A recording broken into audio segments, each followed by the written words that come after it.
नमस्कार दोस्तों, Hemant study S11 में आपका स्वागत है।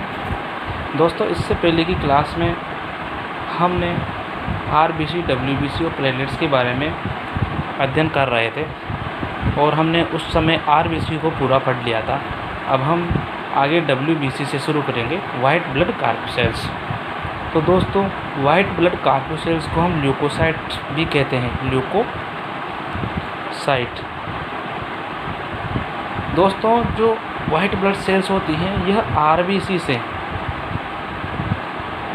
से बड़ी होती हैं, परंतु इनकी संख्या RBC से कम होती है।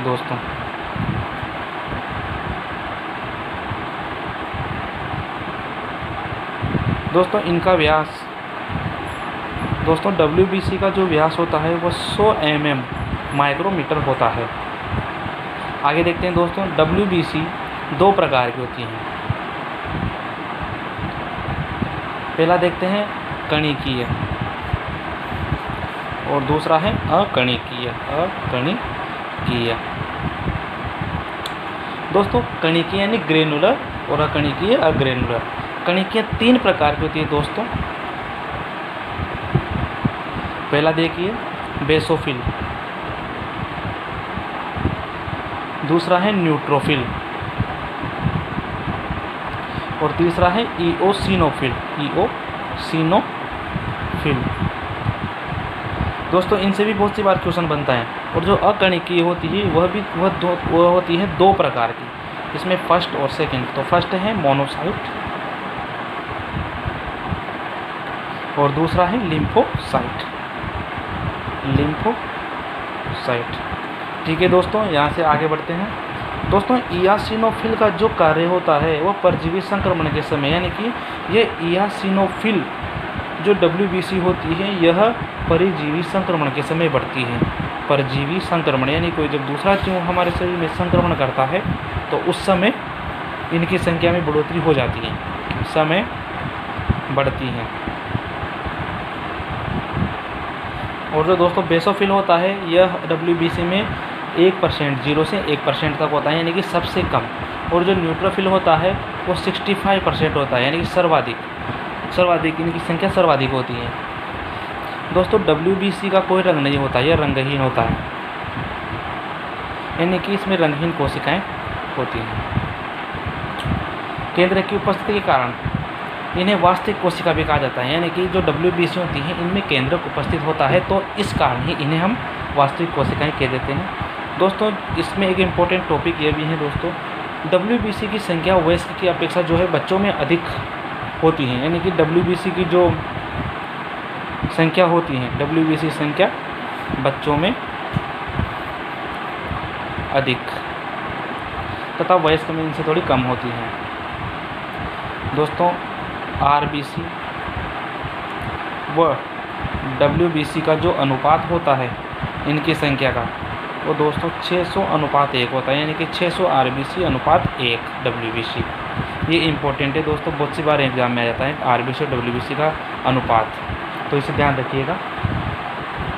दोस्तों, यदि हमारे शरीर में कोई भी जो कीटाणु वायरस, कोई भी ऐसा वायरस या जीवाणु शरीर में जब संक्रमण या हमारे शरीर में अटैक कर देता है तो उस समय जो सर्वप्रथम संख्या बढ़ती है तो वह WBC की बढ़ती है। WBC संख्या बढ़ाकर हमारे शरीर में जो भी रोग प्रतिरोधक क्षमता होती है उसको डेवलप करता है और कीटाणुओं से या जीवाणुओं से हमारे शरीर की रक्षा करता है। तो दोस्तों ध्यान रखिएगा, सर्वप्रथम संख्या WBC की बढ़ती है और WBC में भी किसकी बढ़ती है? इओसिनोफिल की, जो मैंने भी ऊपर बताया था, इओसिनोफिल। तो ध्यान रखिएगा दोस्तों, ये हमारे शरीर में संक्रमण को रोकने में मदद करता है। इसके बाद हम आगे देखते हैं WBC की संख्या और किन किन कारकों से बढ़ सकती हैं, ताकि हमें थोड़ा अंदाज़ा हो जाए। यहाँ देखिएगा WBC की संख्या थोड़ा सा ऊपर। एलर्जी, अगर हमारे शरीर में एलर्जी हो जाए, संक्रमण हो जाए या रक्त कैंसर, इस समय WBC की संख्या बढ़ जाती है। आगे देखते हैं दोस्तों, ल्यूकोसाइट्स की संख्या में कमी, यानी कि इसके कमी व अधिकता। हम ये कह सकते हैं कि इसकी कमी से और अधिकता से हमारे शरीर में कौन से विकार या रोग उत्पन्न होते हैं। तो दोस्तों WBC की जब हमारे शरीर में कमी होती है तो उस समय हमें ल्यूकोपीनिया रोग हो जाता है, ल्यूकोपीनिया रोग। और जब हमारे शरीर में संख्या में अधिकता, WBC की संख्या में अधिकता या वृद्धि होती है तो उस समय हमें ल्यूकोसाइटोसिस रोग हो जाता है, ल्यूकोसाइटोसिस रोग। ध्यान रखिएगा दोस्तों, बहुत सी बार एग्जाम में डायरेक्ट क्वेश्चन पूछते हैं कि WBC की कमी से कौन सा रोग होता है और WBC की अधिकता से कौन सा रोग होता है। तो हमें डायरेक्ट आंसर देना है WBC की कमी से ल्यूकोपीनिया और अधिकता से ल्यूकोसाइटोसिस रोग हो जाता है। दोस्तों एक बार और से में ध्यान रखिएगा दोस्तों, इसका जीवन काल बहुत सी बार एग्जाम में आ जाता है। हालांकि जीवन काल हर बुक में अलग अलग दे रखा होता है, लेकिन इसका जो स्टैंडर्ड जीवन काल होता है वो आप देख लीजिए। यह होता है 10 से 15 या 8 से 13 दिन से लेकर यह लंबी चलती रहती है, यानी कई वर्षों तक बढ़ती रहती है। ध्यान दीजिएगा दोस्तों, एक बात मैं आपको यहाँ से क्लियर कर देता हूँ दोस्तों। ल्यूकोपीनिया होता है, इसको भी डिस्क्राइब कर सकते हैं कि जो अस्थि मज्जा कैंसर है, रक्त कैंसर, यानी कि अभी मैंने आपको ऊपर बताया था रक्त कैंसर के समय WBC में इओसिनोफिल की वृद्धि होती है। तो जब रक्त कैंसर में WBC की संख्या बहुत बढ़ जाती है तो उसे हम क्या कहेंगे, ल्यूकेमिया, यानी कि बहुत ज़्यादा बढ़ जाए तो वह ल्यूकेमिया कहलाएगा। आगे देखते हैं दोस्तों WBC के कार्य। सबसे इम्पोर्टेंट कार्य दोस्तों रोग प्रतिरोधक क्षमता का विकास करना, रोग प्रतिरोधक क्षमता का विकास करना या हमारे संक्रमण से हमारे शरीर की जो है रक्षा करता है, ये सबसे इम्पोर्टेंट है दोस्तों, ये ध्यान रखिएगा। यानी कि प्रतिरक्षा प्रदान करता है। ये तो हो गया हमारा दूसरे नंबर का WBC कंप्लीट है दोस्तों, ये पूरा ध्यान रखिएगा। WBC कल हम इससे पहले क्लास में हमने RBC पढ़ा था, अब हम इसके आगे बात करते हैं प्लेटलेट्स। Third part platelets.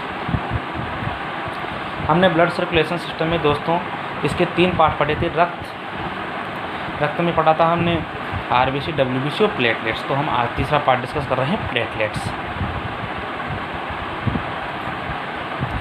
दोस्तों प्लेटलेट्स सबसे इम्पोर्टेंट बात कि हमारे शरीर में इसकी मात्रा कितनी होती है, तो 1.5 लाख से 4 लाख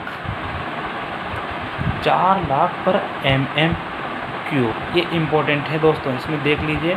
ये डेंगू, यदि हमें डेंगू रोग हो जाता है तो हमें जो सबसे पहले हमारी इसमें प्लेटलेट्स की डिक्रीज होती हैं, और 1.5 लाख से जब प्लेटलेट्स कम जाती हैं तो हमारे शरीर में खून की कमी होना शुरू हो जाती है। धीरे धीरे शरीर कमज़ोर होता चला जाता है। तो ध्यान रखिएगा दोस्तों, प्लेटलेट्स में कितनी संख्या होनी चाहिए, 1.5 से 4 लाख mm³ तक। इसका जीवन काल दोस्तों 5 से 9 दिन तक होता है। हालांकि कम होता जाता है, लेकिन आप लोग ध्यान रखिएगा दोस्तों। इसका एक उपनाम है थ्रोम्बोसाइटोपिनिया,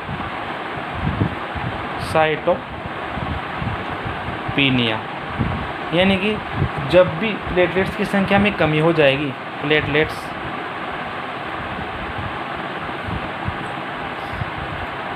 की संख्या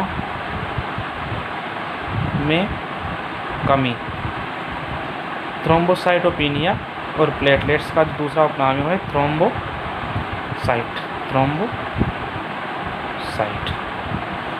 दोस्तों प्लेटलेट्स में जो संख्या होती है वो होती है 1.5 से 4 लाख mm³ तक। यह 5 से 9 दिन की इसकी वैलिडिटी होती है, यानी कि जीवन काल। और प्लेटलेट्स की संख्या में कमी होना थ्रोम्बोसाइटोपिनिया कहलाता है, तथा इसका जो नाम है यह दूसरे नाम से भी जाता है, थ्रोम्बोसाइट। इसका कार्य देख लेते हैं दोस्तों। ये तो हालांकि आप लोगों को पता ही होगा, इसका कार्य है कि यह रक्त का थक्का जमाता है, रक्त का थक्का जमाने में सहायक है